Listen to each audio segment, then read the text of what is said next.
Eric, give it back. You took Knuckles, so I get Sonic. Fine.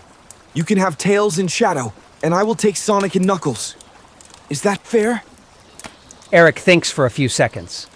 He places his index finger on his chin and raises his head upward. Ethan, trying to be patient, says, Come on, Eric. Okay. Eric says excitedly with a smile on his face. Eric and Ethan are close brothers. Well, closer than the average. Eric is 6 and Ethan is 9. Eric has always looked up to Ethan. They have a classic sibling relationship. They fight, bond, share, and sometimes become complete enemies. It is a good thing, though, that Eric has his brother because he has no friends. Eric has always had a challenging time making friends, probably because of his ADHD. The friends that he does make eventually get annoyed by Eric's hyper-personality, though it never mattered to Eric that he did not have friends. He always considered Ethan his friend, more than a brother. They went to the same elementary school, so they played together every day. When Eric was being bullied or Ethan saw him alone, Ethan was always right there for him, by his side. One day, Ethan and Eric were at lunch. Ethan's class goes to lunch 5 minutes after Eric's, so they get to spend most of the lunch together. As Ethan's class walks into the cafeteria, he begins to scan the room looking for his brother. He doesn't see him. Ethan's class is moving fast through the lunch line, and he is almost to the front. With 2 people left in front of him before he gets his food, through several people in his eyesight view, Ethan notices his brother at the far corner table eating alone. Even though he was eating alone, Ethan was simply happy to have found him in the sea of children. The line moves, and Ethan steps forward. Now there is just one person in front of him. He glances back over to his brother and realizes he is not alone. At the edge of the table is a group of boys. One boy stands at the edge of the table wearing a black shirt, and 3 more are behind him. Ethan cannot tell what is going on with all the kids walking in his view. He looks at the person in front of him, hoping they are almost done getting their food. They are not. They are asking the lunch lady questions. Questions? Ethan thinks. Who asks the lunch lady questions? He gets impatient and quickly leaves the lunch line. He rushes over to his brother's table, ignoring his classmates and teacher calling his name. He gets through the crowd, but before he can get close enough to say anything, the boy in the black shirt slides Eric's tray of food onto the floor. Ethan took off running. If you were to blink, you would have missed it. That is how fast he got there. He pulled his arm back and punched the closest one to him as hard as he could. He dropped. Before the boy could hit the ground, Ethan swung around and kicked the next boy right in the stomach. The boy in the black shirt turned around, and as soon as his back was turned, Eric jumped on him. Wrapping his arms around the bully's neck, Eric squeezed as hard as he could. The bully fought to get Eric off his back, while Ethan fought the last boy. It did not take long before a few teachers and even the custodian came and separated the boys. Eric and Ethan would consequently be suspended, but Ethan did not care. He was just worried about Eric. Their mother was furious with them both, lecturing them on how their behavior makes the family look. Their father, on the other hand, would agree, but when she was not around, he would praise them for standing up for each other and being good brothers. This relationship continued for about 2 more years when Ethan entered 5th grade. The boys were still close, but it was around then that Ethan began to drift away from Eric and hang out with other kids. Are we still on for Minecraft later? Eric asked Ethan. Oh, crap! Exclaimed Ethan. I completely forgot about that.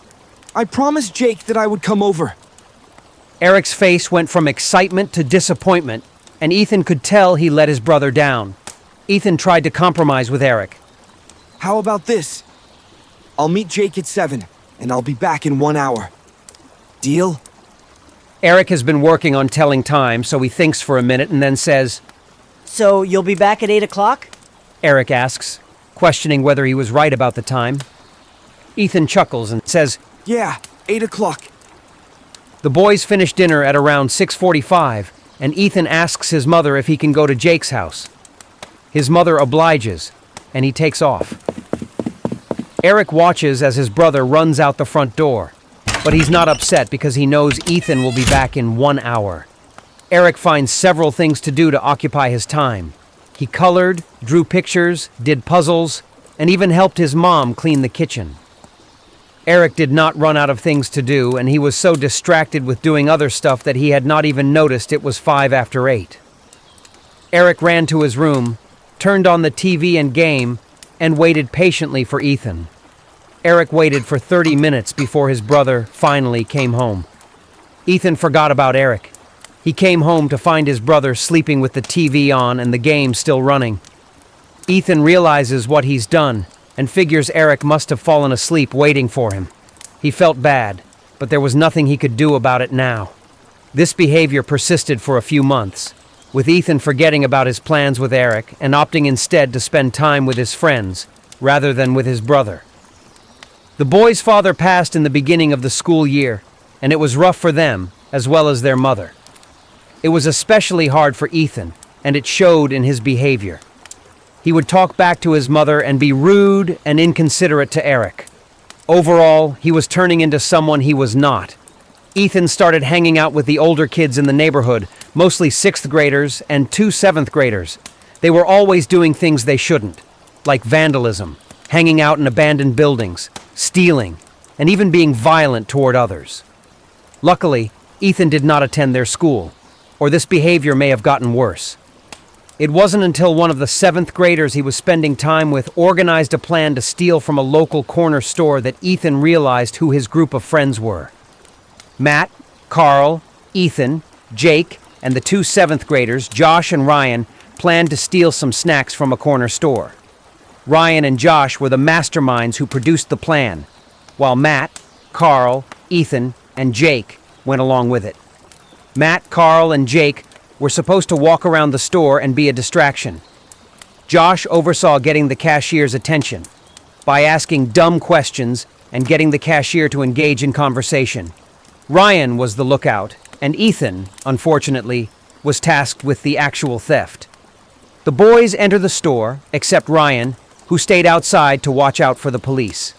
Matt, Carl, and Jake walked around the store, laughing and trying to act natural. Jake even picked up a bag of chips as if he were going to purchase them. Josh walked around the store once before heading to the counter and asking the cashier about a specific brand of chips. He then changed the topic to something else, just trying to keep the cashier engaged and not focused on the other boys. Ethan hesitated at first, being cautious and nervous about it all, but eventually he succumbed to the peer pressure. Ethan started grabbing anything he could get his hands on: Reese's, Snickers, Skittles, M&Ms, and stuffed them in his pants. Before he could signal to Josh that he was done and ready to go, the cashier caught on to what was happening. Hey! The cashier yelled. Josh took off running. Since he was closest to the door, he was the first one out of the building. When he darted out the door, zipping past Ryan, Ryan took off running with him.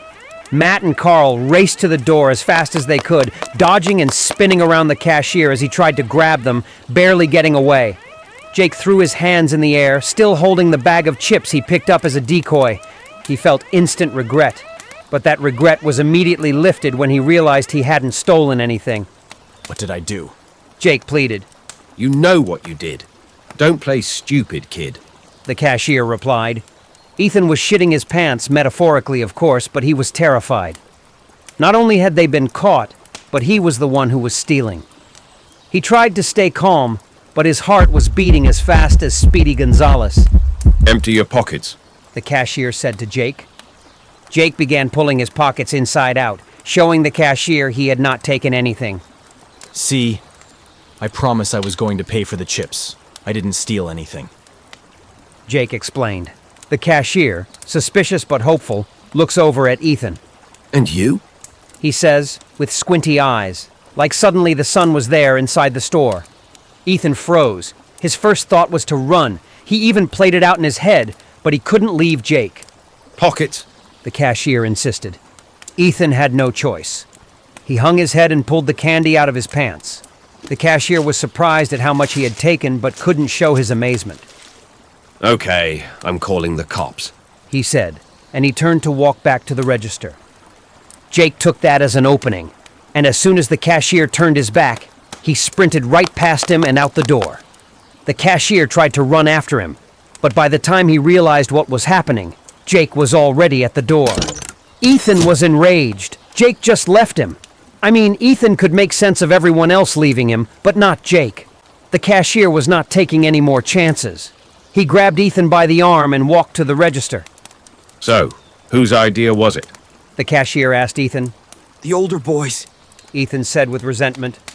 Not exactly model behavior, huh? The cashier says with a sympathetic yet sarcastic tone. Ethan rolls his eyes. And let me guess, the boy I caught with you was your friend. Ethan looked at the door, still in shock that his best friend had left him. With a soft and quiet voice, Ethan says, Yeah. it was Ethan's genuine kind heart, or the way he said yeah, or the cashier just felt bad for him. Whatever the reason, the cashier just looked at Ethan and said, Go home, kid. Ethan looked at the cashier, confused but hopeful that he meant what he just said. The cashier didn't say anything. He just gestured with his head toward the door. Ethan jumped up and started running. Wait, wait, wait! The cashier called out. Ethan stopped dead in his tracks. You can leave my candy, though. He told Ethan with a slight grin. Oh, yeah, sorry. I forgot, truly. Ethan explained as he pulled the remaining candy out of his pants. Yeah. The cashier said.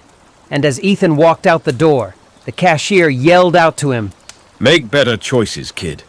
Ethan ran home as fast as he could, not stopping for anyone. He even ran across a few streets without looking. He did not care about anything at that moment. He just wanted to get as far away from that corner store as possible. As Ethan approached his neighborhood, only about 3 blocks from his home, he noticed the group of boys across the street at the corner. They waved at him, trying to get him to come to them. Jake even called out Ethan's name. Ethan stopped running and glanced over at his house. His brother Eric was outside in the driveway playing basketball by himself. Eric missed a shot and it bounced off the rim and into the street. When Eric went to get the ball out of the street, he noticed Ethan down the block and began yelling his name. Ethan! Ethan! Eric screamed down the street, holding the basketball in the air, attempting to lure his brother home with a game. Ethan looked at his brother, looked back at the group of boys on the corner, and started walking.